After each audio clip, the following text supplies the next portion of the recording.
Welcome to the dvm360. I'm Associate Content Specialist Ashley Barforoush.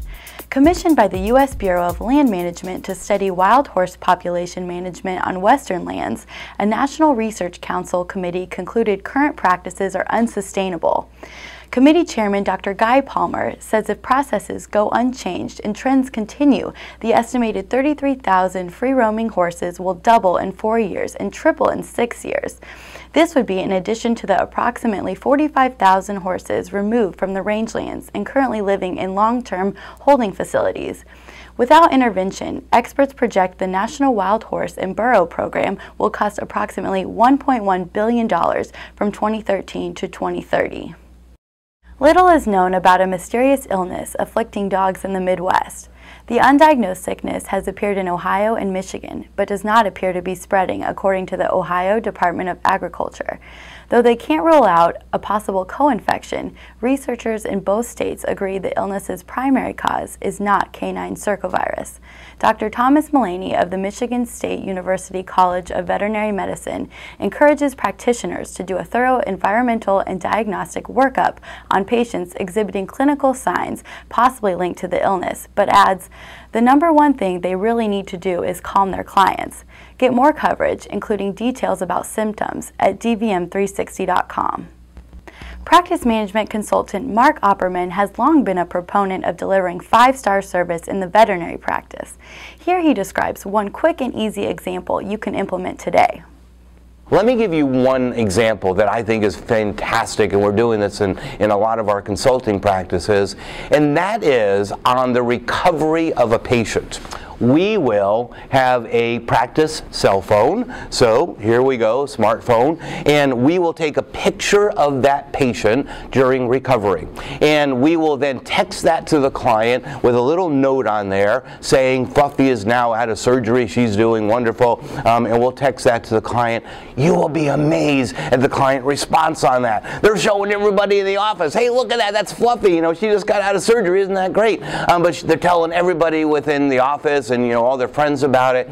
I think that's a great example of how we can exceed their expectations and again provide 5-star customer service. Does it cost a lot? No. Does it take a lot of time? No. It's excellent, and again I think really will kind of blow your client's mind. We recently caught up with veterinary architect Heather Lewis, who shared with us a trend she's witnessed this year. Well, it may not be the most glamorous thing, but we think of the year 2013 as the year of the leasehold practice. This is exciting because it means that people, young people, are starting to get back into veterinary medicine and to build their practices. So we're really seeing a large trend of a lot of younger veterinarians beginning to build out leaseholds.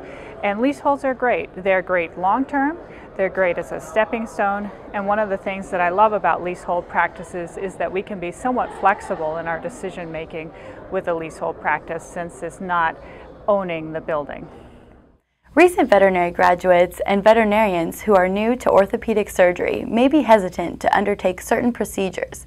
Here, Dr. Jennifer Wardlaw, a board-certified veterinary surgeon, offers 3 practical surgery tips.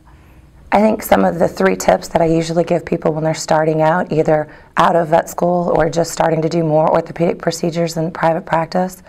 One of the biggest tips I can give you is don't be afraid to do a good exposure, especially to the knee. One of the things people really struggle with is identifying the meniscus when they go into the knee. And don't be afraid to have somebody scrubbed in with you, especially the first few times. It makes it easier and it makes you get through the procedure a lot faster. And when you're worried about the procedure and the length of the procedure, the tendency is to send the patient home with antibiotics. But really, you don't need to send them home with antibiotics long-term for clean procedures. As long as you maintain a good aseptic technique, you're efficient in your procedure and don't take too long. And then also, if you have good hemostasis throughout the procedure, then they don't really need that extra cost and the potential downside of using antibiotics long-term after surgery. We hope you've enjoyed this edition of The 5. If you have suggestions for future shows, email us at dvm360@advancedstar.com. And for the latest news, medicine, and business information, be sure to visit dvm360.com every day. And veterinarians who are, oh, well, okay, sorry. That was a little hard yeah. on the end, I think. Yeah, okay.